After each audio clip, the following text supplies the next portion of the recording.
अर्थ education centre में आपका स्वागत है। आज हम लोग पढ़ेंगे स्टैटिक्स जीके का सेट नंबर 6। तो यदि इस चैनल पर आप लोग पहली बार विजिट किए हैं तो चैनल को सब्सक्राइब करके बेल आइकन को दबाना ना भूलें और वीडियो के अंत तक आप लोग बने रहें। इसके साथ ही आपको फुल डिस्कशन भी इस पर मिलने वाला है। पहला सवाल है आज का, 5 विकासशील देश के अंतर्राष्ट्रीय संगठन ब्रिक्स में कौन सा देश शामिल है? तो ब्रिक्स बनता है BRICS। बी से ब्राज़ील, आर से रूस, आई से इंडिया, सी से चाइना और एस से साउथ अफ्रीका। इस तरह से बनता है। ऑप्शन नंबर ए आपका सही हो जाएगा। अब ब्रिक्स की बात की जाए तो ब्रिक्स में सर्वप्रथम 2001 में जिम ओसनील ने ब्रिक्स शब्द का प्रयोग किया था। ब्रिक्स शब्द का सबसे पहला प्रयोग जिम ओसनील ने किया था 2001 ईस्वी में। ब्रिक का प्रथम सम्मेलन रूस के येकातेरिनबर्ग में 2009 में संपन्न हुआ था। ब्रिक का जो प्रथम सम्मेलन है वो रूस के येकातेरिनबर्ग में 2009 में संपन्न हुआ था। 2010 में जब साउथ अफ्रीका इसमें शामिल होने के बाद इसका नाम ब्रिक्स हो गया और अंत में इसे एस से साउथ अफ्रीका बन गया। जनसंख्या की ब्रिक्स देशों की जनसंख्या दुनिया की आबादी का लगभग 40% है और वैश्विक जीडीपी इन देशों का हिस्सा का लगभग 30% है। इस सवाल से हमें इतनी जानकारी प्राप्त होती है। सुमेलित कीजिए। सूची 1 को सूची 2 से सुमेलित करना है। National institute of immunology, national institute of immunology जो कि न्यू दिल्ली में है। National centre for sale science ये पुणे में है। Centre of DNA fingerprinting and diagnostic इसका मुख्यालय हैदराबाद है। नेशनल ब्रेन रिसर्च सेंटर जो कि गुड़गांव में है। तो इसका इस तरह का आंसर हो जाएगा। ए का 4 और ए का 4 बी में है और सी में है और बी का 1 सिर्फ बी में। इस तरह से इसका आंसर हो जाएगा बी। यदि आपको यह वीडियो अच्छा और हेल्पफुल लग रहा हो तो चैनल को सब्सक्राइब करके बेल आइकन को दबाना ना भूलें। अब बात करते हैं बंधुआ मजदूरी। बंधुआ मजदूरी कब लागू की गई? तो इसका सही आंसर हो जाएगा बंधुआ मजदूरी 1976 ईस्वी को लागू की गई। अब बंधुआ मजदूरी किसे कहते हैं, आइए इसके डिटेल्स में हम लोग देखते हैं। किसी मजदूर को जीवन भर मजदूर बनाकर रखना एवं अत्यधिक कार्य कराने के बावजूद भी उसे मजदूरी ना देना, उसे ही बंधुआ मजदूरी कहलाता है। भारतीय इतिहास में मौर्य काल में विष्टिकर का उल्लेख मिलता है जिसका संबंध बेगार से है। बंधुआ मजदूरी पुनर्वास योजना की घोषणा 2016 में की गई थी। नेक्स्ट सवाल है, भारतीय वायुसेना निम्न में से कौन सी कमान नहीं है? भारतीय वायुसेना में कौन सी कमान नहीं है? तो इसका आंसर हो जाएगा ए उत्तरी वायु कमान। उत्तरी वायु कमान जो है भारतीय वायुसेना में नहीं है। आइए इसके डिटेल्स में हम लोग देखते हैं। पश्चिम वायु कमान का मुख्यालय दिल्ली में है। पश्चिमी वायु कमान का जो मुख्यालय है वो न्यू दिल्ली में है। दक्षिण पश्चिम वायु कमान का मुख्यालय गांधीनगर गुजरात में है। मध्य वायु कमान का मुख्यालय प्रयागराज में स्थित है जो कि उत्तर प्रदेश में पड़ता है। भारत के वायुसेना की स्थापना 8 अक्टूबर 1932 को रॉयल इंडियन एयरफोर्स के रूप में की गई थी। भारत में वायुसेना का motto touch the sky with glory है। भारतीय वायुसेना की कुल 7 कमान है। याद रखिएगा भारतीय वायुसेना की टोटल 7 कमान है। यूरोपीय सेंटर फॉर न्यूक्लियर रिसर्च की प्रयोगशाला कहाँ है? इसका सही आंसर हो जाएगा जेनेवा जो कि स्विट्जरलैंड में पड़ता है। यूरोपीय सेंटर फॉर न्यूक्लियर रिसर्च का प्रयोगशाला जेनेवा स्विट्जरलैंड में है। क्रेन भौतिक की विश्व की सबसे बड़ी प्रयोगशाला है। क्रेन की स्थापना 1954 में की गई थी। CIAE China institute of atomic energy Beijing में स्थित है। 2011 में फुकुशिमा परमाणु दुर्घटना जापान में हुई थी। अर्जुन पुरस्कार पाने वाली प्रथम भारतीय महिला थी। अर्जुन पुरस्कार पाने वाली प्रथम भारतीय महिला थी। इसका सही आंसर है एन लम्सडेन। यही हैं एम्स लम्सडेन। आपको बताना है कि अर्जुन पुरस्कार पाने वाले प्रथम पुरुष कौन थे। इसको कमेंट सेक्शन में आपको बताना है कि प्रथम पुरस्कार पाने वाले पुरुष खिलाड़ी कौन थे। अर्जुन पुरस्कार पाने वाले प्रथम महिला एन लम्सडेन थी। एन लम्सडेन ने 1961 में हॉकी के क्षेत्र में अर्जुन पुरस्कार दिया गया था। अर्जुन पुरस्कार के विजेता को पुरस्कार की राशि के रूप में 15 लाख रुपया दिया जाता है। खेल के क्षेत्र में उत्कृष्ट योगदान हेतु दिया जाने वाला सर्वोच्च पुरस्कार राजीव गांधी खेल रत्न पुरस्कार है। अर्जुन पुरस्कार की शुरुआत 1961 में हुई थी।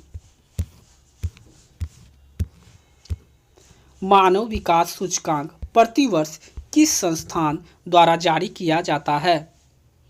इसका सही आंसर होगा UNDP। UNDP के द्वारा मानव विकास सूचकांक प्रतिवर्ष जारी किया जाता है। आइए इसके डिटेल्स में हम लोग देखते हैं। मानव विकास रिपोर्ट HDI 1990 में प्रतिवर्ष जारी की जा रही है। इस सूचकांक को प्रतिपादक पाकिस्तान के अर्थशास्त्री महबूब उल हक है।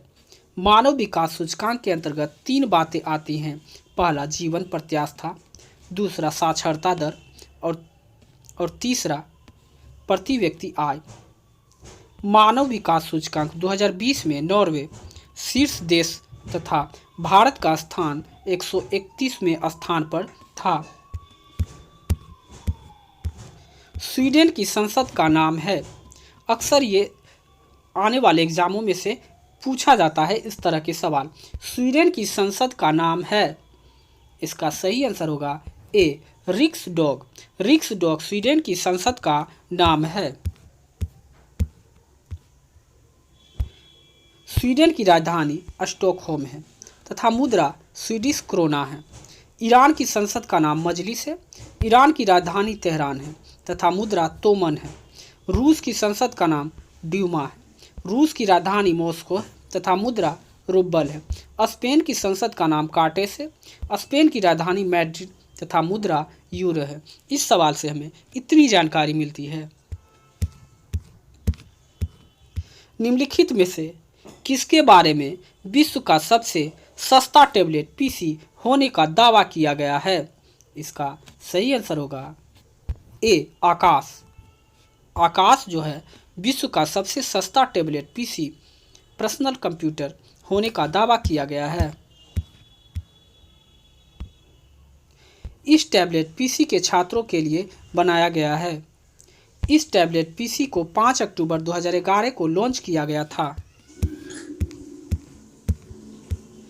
निम्न में से किस मुख्यमंत्री ने उच्च असैनिक पुरस्कार भारत रत्न मिला था।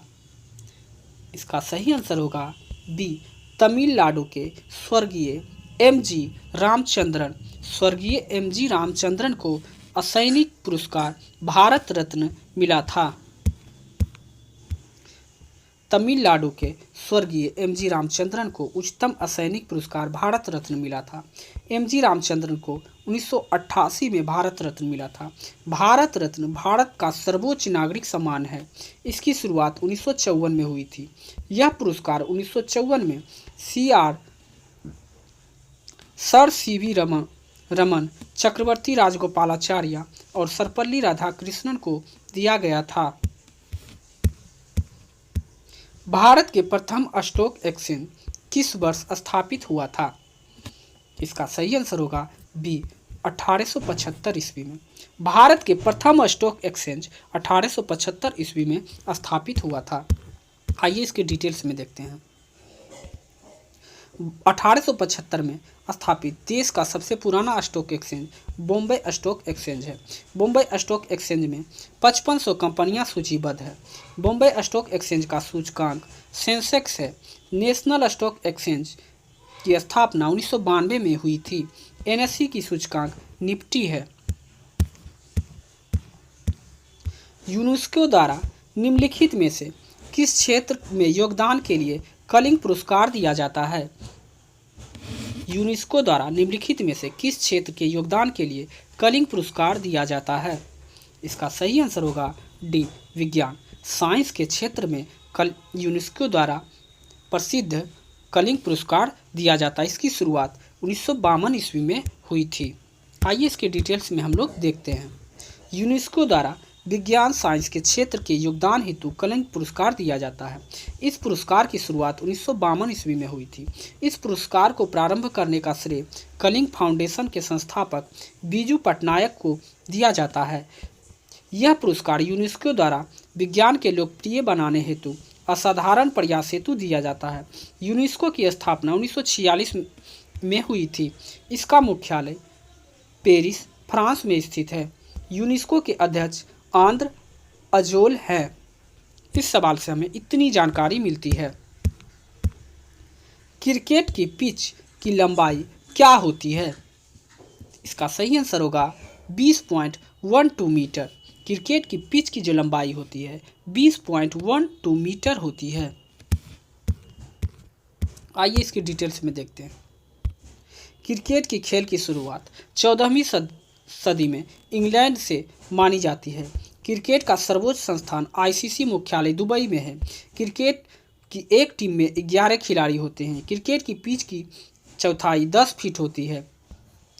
क्रिकेट के स्टंप की लंबाई 71 सेंटीमीटर होती है। भारतीय रिजर्व बैंक का राष्ट्रीयकरण कब हुआ था? इसका सही आंसर होगा बी, 1949 ईस्वी में। भारतीय रिजर्व बैंक का राष्ट्रीयकरण 1949 ईस्वी में हुई थी। आरबीआई की स्थापना आरबीआई एक्ट 1934 के तहत 1 अप्रैल 1935 को मुंबई में किया गया था। 1 जनवरी 1949 को आरबीआई का राष्ट्रीयकरण किया गया। 19 जुलाई 1969 को इंदिरा गांधी सरकार ने 14 निजी बैंकों को राष्ट्रीयकरण किया था। 15 अप्रैल 1980 को 6 व्यवसायी बैंकों को राष्ट्रीयकरण किया गया था। राष्ट्रीय फिल्म पुरस्कार किसके द्वारा प्रदान किया जाता है? इसका सही आंसर होगा सूचना एवं प्रसारण मंत्रालय के द्वारा राष्ट्रीय फिल्म पुरस्कार प्रदान किया जाता है। राष्ट्रीय फिल्म पुरस्कार की सूचना एवं प्रसारण मंत्रालय द्वारा प्रदान किया जाता है। राष्ट्रीय फिल्म पुरस्कार की शुरुआत 1954 ईस्वी में हुई थी। 1973 के पश्चात इन पुरस्कार का आयोजन का उत्तरदायित्व फिल्म समारोह निदेशालय को सौंप दिया गया। भारत के उपराष्ट्रपति द्वारा ये पुरस्कार प्रदान किए जाते हैं। यह पुरस्कार 5 श्रेणियों में दिए जाते हैं। पीएसएलवी से क्या अभिप्राय है? Polar satellite launch vehicle. इसका सही आंसर हो जाएगा C, polar satellite launch vehicle. PSLV से अभिप्राय है polar satellite launch vehicle. PSLV Bharat का तृतीय पीढ़ी का परमोचक रॉकेट है। पीएसएलवी का पहला सफल प्रक्षेपण अक्टूबर 1994 में किया गया था। पीएसएलवी की ऊंचाई 44 मीटर तथा व्यास 2.8 मीटर है। इसमें क्रायोजेनिक इंजन लगा होता है जो द्रव ऑक्सीजन -183 सेंटीग्रेड और हाइड्रोजन -53 डिग्री सेंटीग्रेड पर द्रव के रूप में ग्रहण करता है। भारतीय अमेरिकी लेखक श्याम सरन द्वारा लिखी पुस्तक पहचान करें।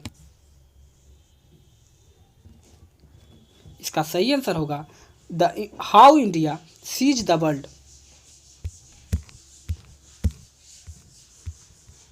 How India sees the world Shyam Saran द्वारा लिखित पुस्तक है। लेडीज कॉप मेक्स ट्रबल के लेखक एमी स्टेवर्ट है। द बाइडिंग वाइन के लेखक शशि देशपांडे हैं। द विलेज बाय द सी पुस्तक के लेखक अनीता देसाई है। सिग्मो क्या है? इसका सही आंसर होगा ए। गोवा का वसंत ऋतु का महोत्सव को सिग्मो कहा जाता है। सिग्मो गोवा का वसंत ऋतु महोत्सव है। इस त्यौहार का आक्रमणकारियों से लड़ने के लिए दशहरा के अंत में अपने घरों में परिवारों को छोड़कर जाने वाले योद्धाओं को घर वापसी के जश्न के रूप में मनाया जाता है। गोवा कार्निवल की शुरुआत गोवा में पुर्तगालियों द्वारा की गई थी। नीलगिरी की सबसे ऊंची चोटी डोडा बेटा है। यूनेक्स कप किस खेल से संबंधित है? इसका सही आंसर है ए बैडमिंटन। यूनेक्स कप जो है बैडमिंटन से संबंधित है। यूनेक्स कप बैडमिंटन खेल से संबंधित है। Thomas cup, Uber cup, Sudirman cup, कोनिकल कप, चड्ढा कप, सोफिया विटिकारा कप, सीआर रुइया कप, हरियाला कप, नारंप कप इत्यादि बैडमिंटन से संबंधित ट्रॉफी है। स्वाइथलिंग कप, कॉर्बिलोन कप आदि टेबल टेनिस से संबंधित है। फेडरेशन कप कबड्डी से संबंधित है। Sharjah cup, Asia cup, Mandela cup, Ranji trophy, Deodhar trophy, Vijay trophy, Vijay Merchant trophy, CK Naidu trophy, Vijay Hazare trophy इत्यादि सभी क्रिकेट से संबंधित ट्रॉफी हैं। उपग्रहों की IRS श्रृंखला का प्रक्षेपण किया गया था। इसका सही आंसर है सुदूर संवेदन, रिमोट सेंसिंग।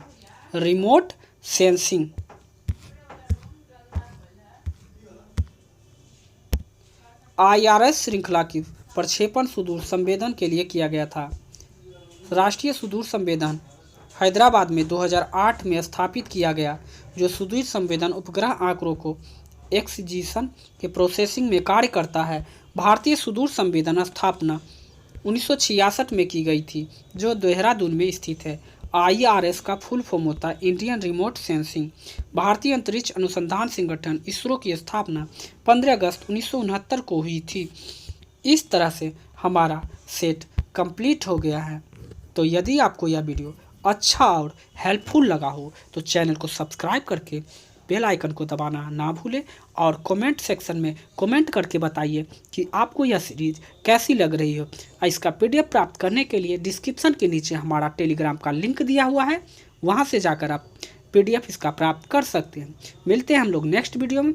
अभी के लिए बस इतना ही। जय हिंद।